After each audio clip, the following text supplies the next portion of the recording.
कपड़े धोने वाली बहू। शादी के पहले से ही विभा को कपड़े धोने का बड़ा शौक था। कभी नल के नीचे तो कभी तालाब के पास। अरे मेरी नीली वाली लुंगी नहीं दिख रही है। विभा की अम्मा, कहाँ रखी है लुंगी? अरे वो तो विभा ने परसों ही धोकर रखी थी आपकी अलमारी में, देखो वहीं होगी। वो ना मैंने आज धो दी, मुझे लगा कि गंदी हो गई होगी। अरे कैसे गंदी हो गई थी? उसे तो मैंने पहना भी नहीं। हे भगवान, इस लड़की के कपड़े धोने की आदत से परेशान हो गया हूँ मैं। जितना तो घर में राशन नहीं आता, उससे कहीं ज्यादा डिटर्जेंट पाउडर का खर्चा है।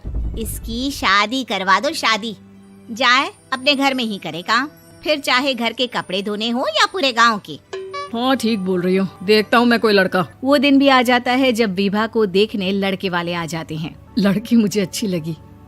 होने वाली सास कहती है, बेटी अगर कुछ पूछना है तो पूछ लो। वैसे तो हमारी लड़की बहुत ही शर्मीली है, जो बोल दो वो मान लेती है, इसे क्या पूछना होगा। अरे कैसी बात कर रही हो माँ, मुझे इन लोगों के घर रहना है, सवाल तो कई है। हाँ हाँ बेटा, पूछ लो ना, क्या पूछना है। आप लोगों के घर कपड़े कौन धोता है? सास का मुंह बन जाता है। देखो, अगर तुम ये कहना चाहती हो कि तुम्हें कपड़े धोने नहीं आते तो सुन लो, कपड़े मैं ही धोती हूँ, लेकिन तुम्हारे आ जाने के बाद मैं रुमाल तक नहीं धोऊंगी। अरे चुप रहना भाग्यवान, बहू बेचारी घर आई नहीं, उसे डराना शुरू कर दिया। वो क्या है ना बिटिया, अभी तक तो ये कल्लू की माँ ही धोती थी, लेकिन अब तुम्हारे पापा तो दहेज में वॉशिंग मशीन देंगे ही। तभी विभा की माँ बोल पड़ती है, सवाल भी पूछा तो क्या। वैसे भाई साहब, मशीन की तो फिर भी कपड़े धोने की कैपेसिटी होती है। मतलब जो बिटिया दे रहे हैं ना विभा, इसे कपड़े धोने का बहुत शौक है। ये आप लोगों के क्या, आस पड़ोस गांव मोहल्ले सबके कपड़े धो दे और उफ तक ना करे। बाहर देखा नहीं आपने कितने कपड़े सूख रहे हैं? सब हमारी बिटिया ने ही तो धोए हैं। बस भी करो ना माँ, शर्म आ रही इतनी तारीफ सुनकर।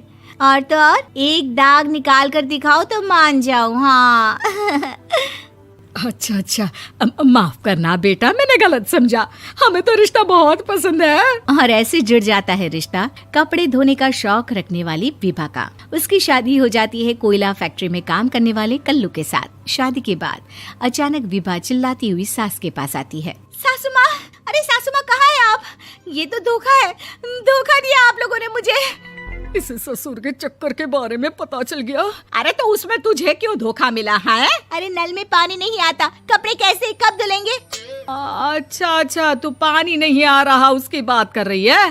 तो आपने क्या सोचा? कुछ नहीं। अच्छा, तेरी माँ ने कहा था कि कपड़े धोने का शौक है तुझे, याद आया मुझे। शौक बोलकर कपड़े धोने वाले मेरे जुनून को कम ना आके सासू माँ, कपड़ा धोना मेरा गुरूर है। तभी पति भी वहाँ आ जाता है। अभी मैंने इसे सनी देओल की फिल्म दिखाई है, उसी के डायलॉग मार रही है माँ। अच्छा सुन, साफ बता रही हूँ, पानी सुबह 4 से 6 और शाम को 10 से 12 आता है, समझी? विभा टाइमिंग सुनकर हैरान हो जाती है। ये क्या भूतों का मोहल्ला है? सुबह 4 बजे उठकर कौन कपड़े धोता है? 4 बजे टंकी में पानी जाता है, फिर सारा दिन धोना ना, किसने मना किया? अरे कैसी बात कर रही हैं? 200 लीटर की टंकी में कितने कपड़े धो लूंगी मैं? सुबह ही उठ जाऊंगी मैं। अब क्या था, विभा सुबह 4 से लेकर रात के 12 बजे तक कपड़े ही धोती रहती। एक रोज सास पड़ोस से निकलकर कहीं जा रही होती है कि साथ वाली कहती है, हाँ कल्लू की माँ, जरा ये बताओ कि 2 साड़ी है, 2 ब्लाउज और एक पेटीकोट और एक नाड़े वाला लंबा कच्छा। हाँ तो? अरे तो क्या, कितना लोगी धुलाई ये बताओ। धोबन दिख रहे हैं हम क्या? हमारे पति सरकारी नौकरी से अभी रिटायर हुए हैं और बेटा सुपरवाइजर है कोयला फैक्ट्री में। धोबन समझ रखा है हमें। हाय रे कल्लू की अम्मा, माफ कर दो, वो तो मोहल्ले में यही सब बता रहे थे कि तुमने बहू को कपड़ा धुलवाने के काम में लगा दिया है। सास को पड़ोसन की बात सुनकर गुस्सा आ जाता है। वो घर पहुंचती है जहां घर के बाहर ही इतने सारे कपड़े सूख रहे होते हैं जितने कि किसी धोबन के घर पर। अरे ओ कल्लू की दुल्हन, बाहर निकल। माँ जी यहीं आ जाओ, बाथरूम में चादर धो रहे हैं हम। अरे अभी हम धोते हैं, तुमको बाहर निकलो। ये आस पड़ोस वाले बोल रहे हैं कि हम बहू से कपड़े धुलवा कर उसे कपड़ा धोने वाली बना दिए हैं। अरे छोड़ो ना माँ जी, किन लोगों की बातों में आती हो? आस पास के लोगों का तो काम ही होता है कि वो किसी तरह सास बहू को लड़ा दे। बहू सारे घर के कपड़े धोती है, ये क्या कम है? बोलिए। सास को भी लग जाता है कि वो बहू का ये सनकीपन नहीं छुड़वा सकती, इससे अच्छा है कि खुद ही चुप हो जाए। एक रोज सास और बहू मंदिर जाते हैं, जहाँ सास की साड़ी वहाँ खड़ी भीख मांगने वाली से मिलती है। माँ जी क्या बात है, आपकी साड़ी उस भिखारन से कितनी मिल रही है ना? हाँ हाँ देखो तो, दोनों की साड़ी मिल रही है। क्या बात है कल्लू की अम्मा, तुम खुद को तो अफसर की बीवी बताती हो और ऐसी सिंपल सी प्लेन साड़ी पहनकर घूमती हो। सिंपल और प्लेन नहीं है ये साड़ी। तो क्या सोने के धागे से फूल बने हैं? कुछ भी सासू माँ, कुछ भी। हाँ बने थे इस साड़ी में सोने के धागे से फूल। मेरे पति लेकर आए थे मद्रास से स्पेशली मेरे लिए 10,000 की। ताहे भाई साहब इस भिखारन के लिए भी सेम टू सेम साड़ी लेकर आए होंगे 10,000 की।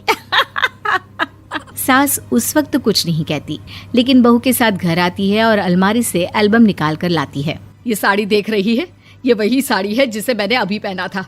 इस साड़ी में ये जो चमकदार फूल दिख रहे हैं ना, ये सोने के धागों से काढ़े गए हैं।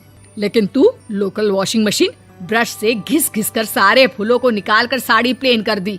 मुझे माफ कर दीजिए सासू माँ। और तो और, जब मैंने तुझे तेरी गलती के लिए कुछ नहीं कहा, लेकिन तूने तो सबके सामने मेरा मजाक ही बना दिया। क्यों? बहू को समझ में आ जाता है कि अब से उसका कपड़े धोना बंद।